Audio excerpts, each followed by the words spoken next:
24e dimanche du temps ordinaire, année B.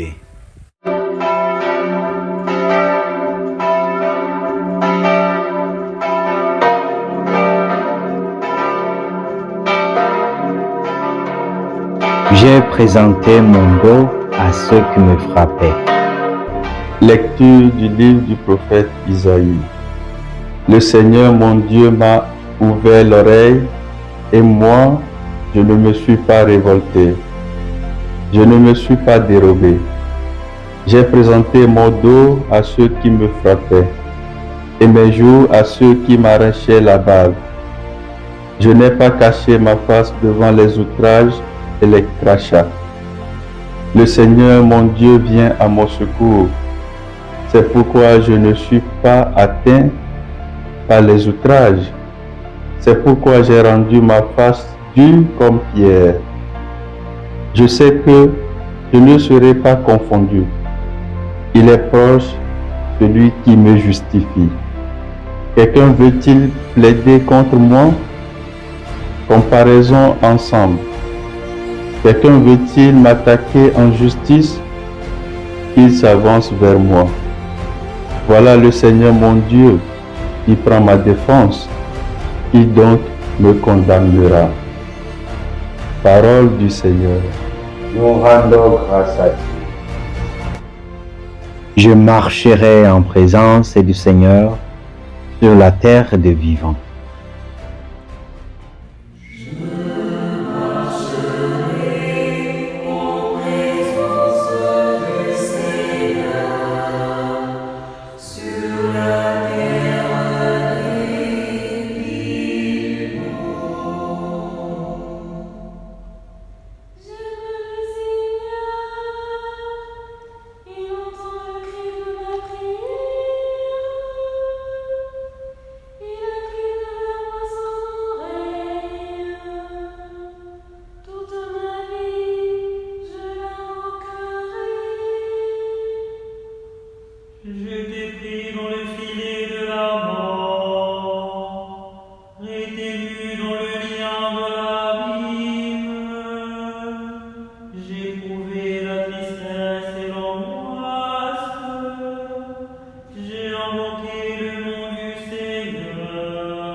La foi, si elle n'est pas mise en œuvre, est bel et bien morte.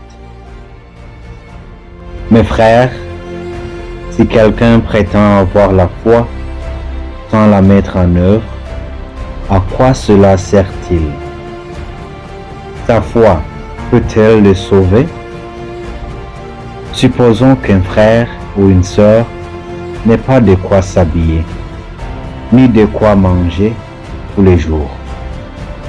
Si l'un de vous leur dit « Allez en paix », Mettez-vous au chaud et mangez à votre faim,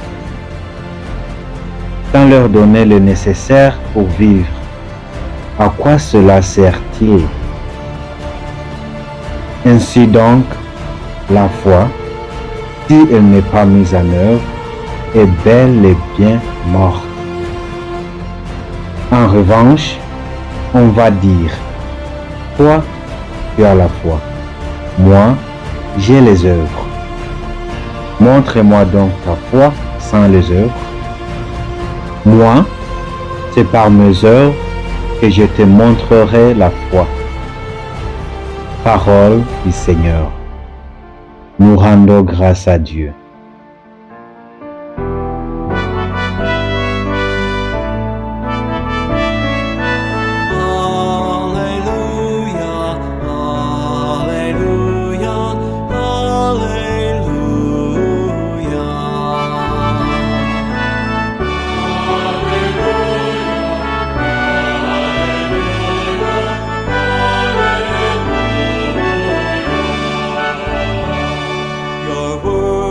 O Lord, our spirit and life.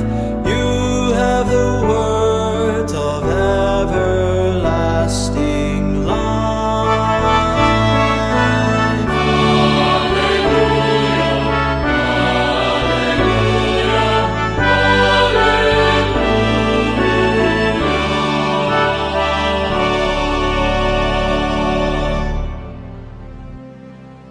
Tu es le Christ.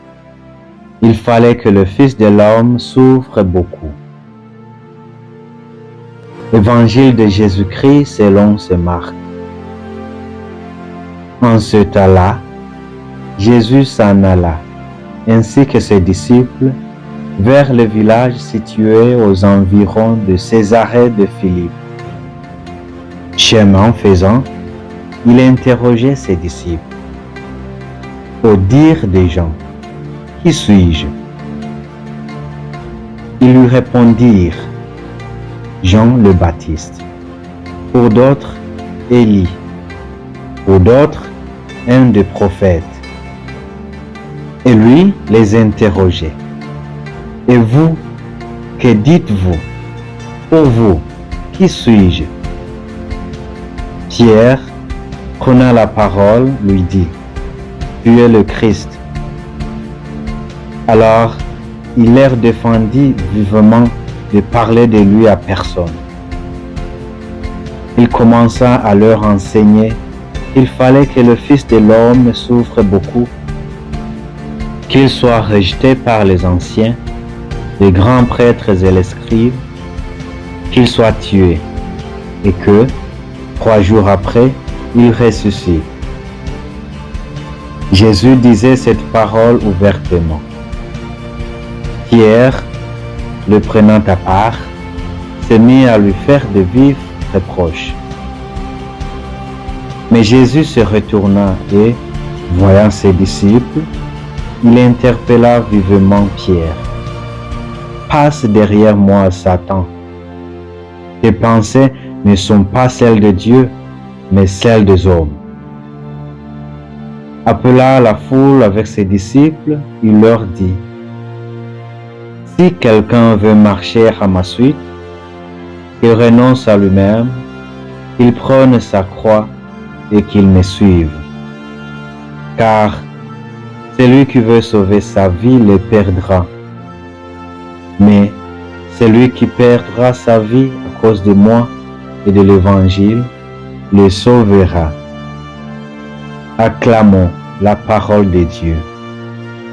Louange à toi, Seigneur Jésus.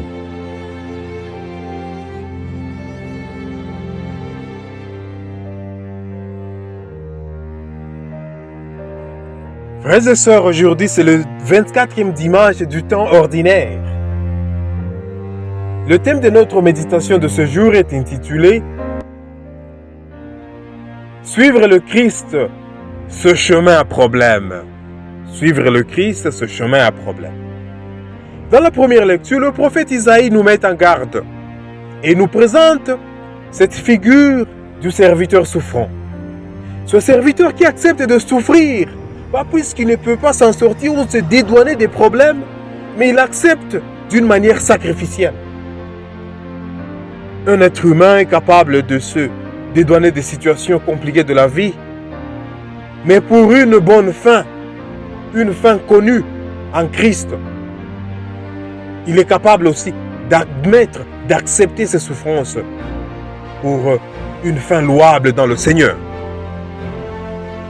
Et dans notre deuxième lecture, la lecture de cette épître de Saint Jacques, nous lisons dans le chapitre 2e, où Saint Jacques écrit dans un contexte des chrétiens. Il s'adresse aux chrétiens qui sont dispersés dans le monde et surtout les chrétiens éloignés vers la Méditerranée. Dans un contexte de crise sociale et des problèmes sociétaux. Saint Jacques nous met en garde et nous demande d'être pratico-pratique dans notre foi. La partie pratique de notre foi. Le deuxième chapitre que nous sommes en train de lire aujourd'hui, il s'agit d'une question pratico-pratique des chrétiens qui ont besoin des biens, des nécessités vitales, comme la souffrance à cause des intempéries, notamment dans notre partie d'aujourd'hui, le froid et la faim. Il s'agit des personnes qui demandent une aide, quelque chose pour se couvrir, quelque chose à mettre sous la dent pour ne pas périr à cause de la famine. Mais ce que nous lisons aujourd'hui, la réponse qui est donnée à ces personnes est de leur demander d'aller se mettre au chaud, mais aussi d'aller se nourrir, sans pour autant leur donner à manger, sans pour autant leur donner la couverture, quelque chose pour mettre sur leur corps, pour qu'ils ne puissent pas sentir cette fraîcheur de la Méditerranée, cette faim après autant de jours sans quelque chose à mettre sous la dent. Nous entendons dans beaucoup de cas et des circonstances, quand quelqu'un nous expose son problème, qu'il soit un problème financier, qu'il soit un problème des choses matérielles, parfois nous avons la solution, mais nous répondons de manière verbale. Nous répondons par des souhaits. Ces souhaits qui n'aident pas la personne à s'en sortir. Ces souhaits qui n'aident pas la personne à sortir de ce problème qui l'accable. Nous disons pour la plupart du temps, ce problème aura des solutions. Courage frère, courage sœur. Ce problème trouvera des solutions avec le temps. Et parfois même, nous accusons le Seigneur de manière indirecte. En refusant notre responsabilité, nous disons union de prière où nous prierons pour vous. Prier pour quelqu'un, ce n'est pas là le problème. Et nous ne sommes pas en train de récuser la prière. Mais ce que nous sommes en train de vouloir mettre au point, c'est que nous n'allons pas demander à quelqu'un, nous n'allons pas proposer à quelqu'un non plus de prier pour lui si nous avons ce besoin que nous voyons, que nous pouvons aider, que nous pouvons assouvir la soif de cette personne, mais nous disons, nous allons prier pour toi. Pourtant, la personne a besoin de ce petit sou, de ce petit moyen que nous possédons, mais nous ne sommes pas capables d'offrir cela à la personne. Nous devons être pratiques. Quelqu'un nous demande d'intervenir pour son problème financier, faisons ce que nous pouvons. Aidons la personne si nous pouvons le faire. Et n'aidons pas quelqu'un avec ce que nous ne voulons plus utiliser nous-mêmes. Nous entendons pour la plupart du temps des gens qui ont donné peut-être des habits, des chaussures, quelque chose de tangible, mais ces histoires que nous ne voulons plus, ces habits que nous gardons au fond de nos valises, ces chaussures que nous ne portons plus, c'est ce que nous voulons donner à quelqu'un. Frères et sœurs, Si vous voulez aider quelqu'un, il faut aider quelqu'un avec quelque chose que vous-même vous considérez comme un trésor. Aidez la personne avec quelque chose que vous-même, quand vous donnez à la personne la chose que vous voulez offrir à la personne, sentez que vous perdez quelque chose. Là, nous pouvons dire que nous avons aidé quelqu'un. Mais pas quelque chose que nous ne voulons plus. Là, nous sommes en train de perdre notre temps. La foi doit être vécue, la foi doit être pratique. Notre foi doit être accompagnée des actions concrètes. Dans notre évangile d'aujourd'hui, écrit dans ce contexte de Jésus en train d'enseigner à ses disciples dans la région de Césarée de Philippe, il les retire, il les prend à côté pour leur donner la doctrine. À peine commencé à parler de sa souffrance et de sa passion, de la manière dont il va être aux prises avec des situations compliquées, Pierre intervient et il lui adresse de vifs reproches, lui disant non, tu ne devrais pas expliquer dans ce sens-là, tu ne dois pas mourir, tu ne dois pas souffrir, tu es le Fils de Dieu. Mais rappelons-nous que Pierre le dit après avoir accepté que Jésus était le Fils de Dieu. Quand il posait la question, pour vous qui suis-je? Pierre était celui qui prit courage et qui lui dit, tu es le Fils de Dieu, tu es notre Père. Mais cela ne suffit pas pour le Christ, et le Christ le réprimanda. Le Christ lui dit de manière frontale, arrière Satan. Va derrière moi Satan, va-t'en de moi, va-t'en de ma face.